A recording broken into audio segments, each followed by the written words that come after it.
Good afternoon, everyone. Welcome to Dodo Modern. We're very pleased this afternoon to be able to welcome Bob Devereux, who's come all the way from St Ives to read for us, and looking very much forward to that. Also featured this afternoon will be PR Murray, but I'll tell you more about them later on. If you've not been to this venue before, I should say, just on housekeeping, there's a toilet on this floor. You don't have to fight your way through the bar downstairs. The landlord very kindly doesn't charge us to use this room, but what he does ask us to do is rattle a bucket for Macmillan's nurses. So if you've any spare change, could you pop some in there, please? And we're going to have some lovely open mic spots this afternoon. First of all, I'm going to get the list of open mic readers and start off with a couple myself. I'm going to start with a new poem, which is a very sensitive poem about classical music. It's called The Problem with Listening to Classical Music on the Radio. The problem with listening to classical music on the radio is that you're lulled into a sense of false security by passages at normal volume, and then suddenly it gets really, really loud! So you have to leap across the room to turn it down before crockery jumps off the shelves. Then it goes back to normal for a minute or two. Ah, that's nice. Before becoming so quiet you can't hear anything, and you think the radio's broken. Fucking stupid radio, what's it playing at? Just as well that classical music soothes the nerves, otherwise it would drive us all mental. Thank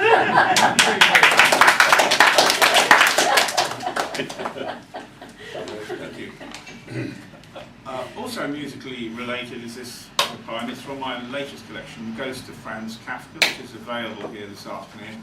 And I was considering the fact that I once owned a Beatles jacket and can't think of the life of me where it is now. Probably somehow somewhere out there on the great ghost of eBay. So this is Yeah. Pride of my wardrobe, a cord Beatle jacket with gold buttons. Joy only partly diminished because I wasn't actually a Beatle. My grey school trousers, no match for my top. There lay the problem. A heart crowded with desires, the reality a slumbering suburb, where Daily Mail readers kept their distance from working class heroes.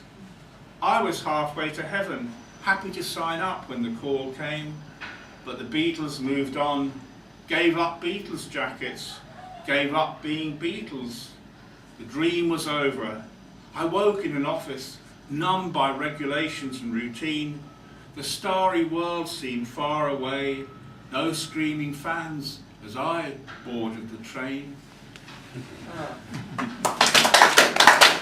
Thank you. So I'd like to welcome the first of our lovely open mic readers this afternoon, someone who's been here before, so I'd really like to welcome back Frank Bright. And it's 2 poems each, by the way, open micers. So there you go. Did you change your name? Yeah. Sorry, It's the wrong surname, it's Frank Crocker, but it doesn't Frank matter. Crocker, sorry. I was looking over another Frank. Don't keep changing your name. It's like when you go to hospitals for appointments, they Sorry, call Frank, you, they call saying just above you. they call out for Mr. Frank because they think it. Anyway, doesn't matter. I've got to do this poem today because it's current. In another week's time, it'll be old news, and it's essentially regarding a certain orange-coloured man who visited, came over to France, Belgium for the 100th anniversary of the First World War. And I've done it to the rhythm, in my maiden sort of sing it a little bit, of an old Bob Dylan number, but this time it's called Mr. Tangerine Man. Hey, Mr. Tangerine Man, how come you didn't go to the graveside of those young boys who gave their lives for you? Hey, Mr. Tangerine Man, how come you didn't go and put yourself on show? Was a minute more than you had planned to do? Well, I realised the wind and rain would play havoc with your hair. We'd see how little you had there. But it's only you who care, because we're all too well aware how vanity runs through the very heart of you. Hey, Mr. Tangerine Man, you're deep enough to know how shallow your true feelings go. You put your two faces there on show. Can you comprehend how insulting your behaviour was? You surround yourself with sycophants who will spin some sort of yarn and minimise the harm of how your military veterans may now think of you. Hey, Mr. Tangerine Man, you may be a billionaire, but really, we don't care. You're even worse than Tony Blair. We all look on in true despair. We'd be delighted if we saw no sight or sound of you. That was Mr. Tangerine.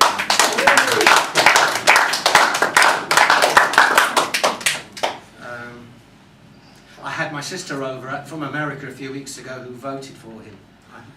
I had to keep this very tight. What, shut. Dylan? Eh? You voted for Dylan? She voted. This one is. I used to be I made my living selling. I was like a sales rep, and I used to whinge now and again. And I remember this is an exaggerated conversation with my dad. Treats and sweeties to encourage our labours, bonuses, buns and commission. A carrot dangling just out of reach. Every day's an act of contrition. It was me.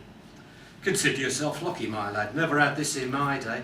We were up before we went to bed. Poor as church mice on the dole.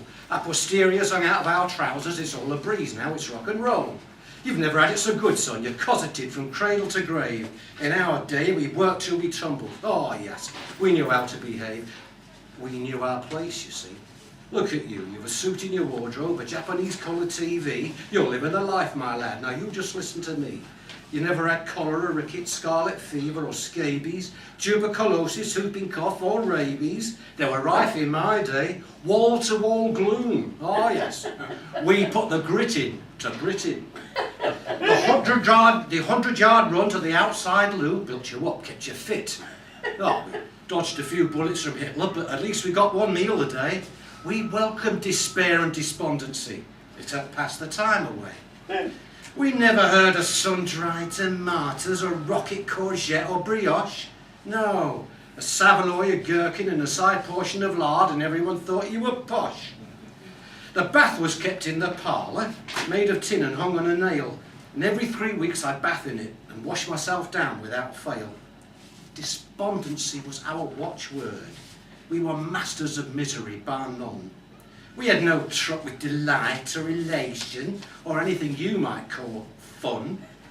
Attention deficit disorder, post-traumatic stress. We took it on the chin, we didn't give in. No, we were too busy being depressed.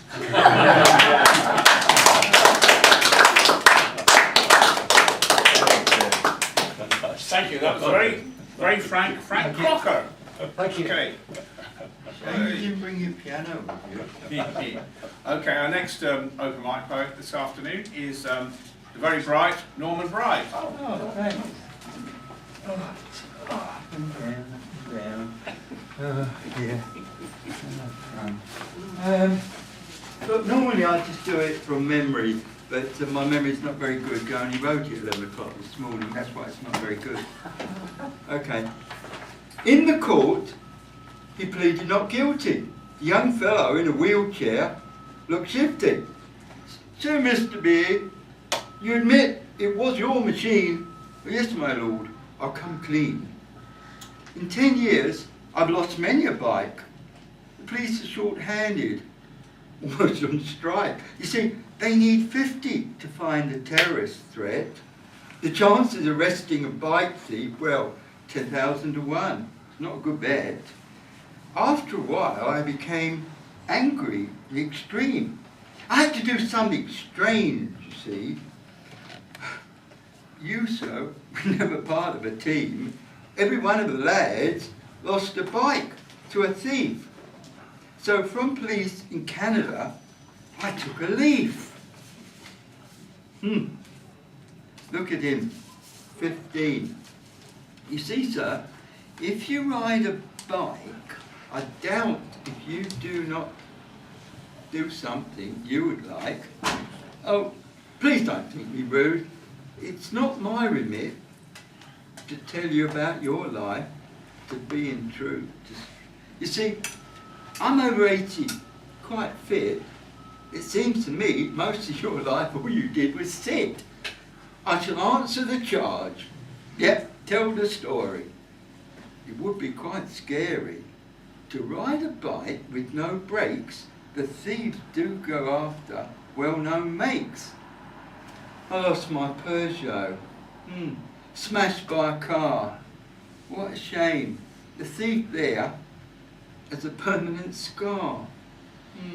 You should have had more sense to take a bike resting by a fence. Look at him, merely 15, bit dishevelled, 30 not clean. Do you think he'll survive dealing in drugs? Most of his kids are actual mugs. Yeah, it's lucky he just got a broken arm. Frankly, I was hoping he'd come to more harm. Well, I do employ some methods to wage war on this scum. I need a new bike, want an ally, another chum, who would join me in my citizens' force. Case dismissed. Oh, thank you, my lord.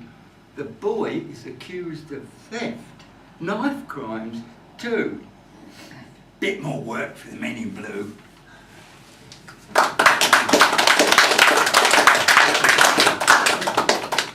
I went to the Austin, Birmingham. That's my job. I asked the engineer, they don't make cars here anymore. He told me, can't get the parts. I left Birmingham, drove a cab, came down south to London town. Judy Tench, actress, lovely lady, she was my fare. She climbed in. I said, I hope you don't mind, but I heard a lot of the older ladies, actresses, they can't get work. Who knows, she said, they can't get the parts.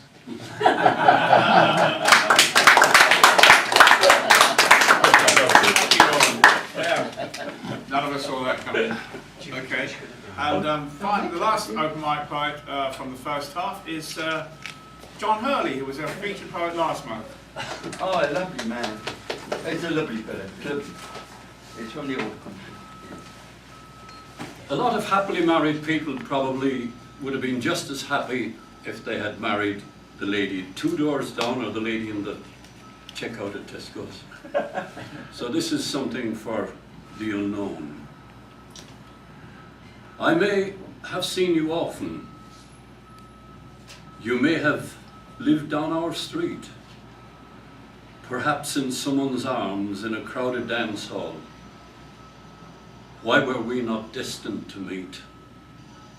Did our eyes meet at some railway station or in some disco through the haze? Maybe lights changed too quick at a busy junction. Without changing lanes, we sped different ways.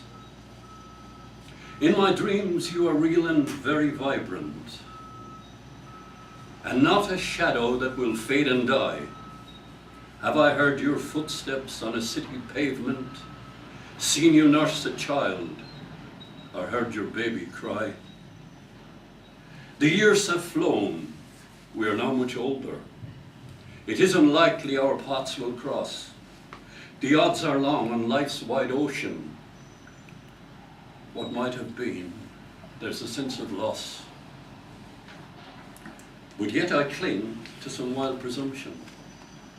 Is there an outside chance or a rebirth? Could we throw off the shrouds of this cold winter, wait for spring to pull hope from Mother Earth? Thank you.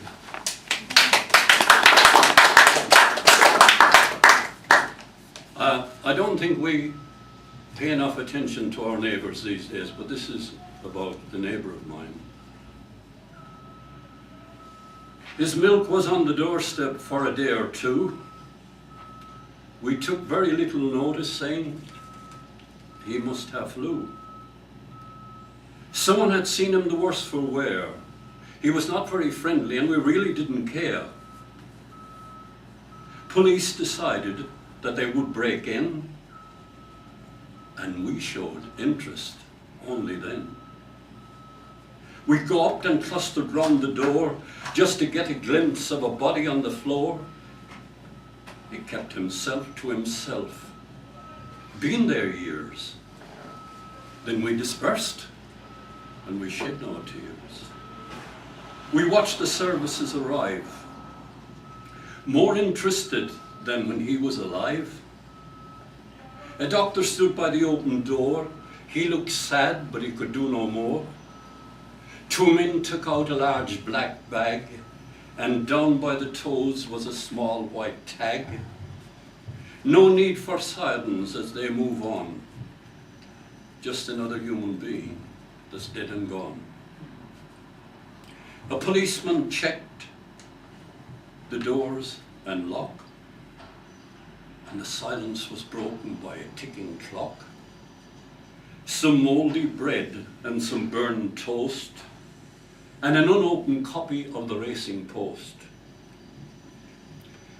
We should tell someone, but who to call? We knew him as Mick, and that was all.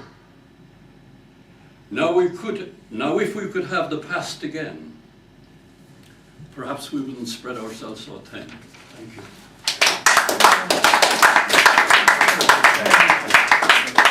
Very nice. Thank you very much, open mic readers. And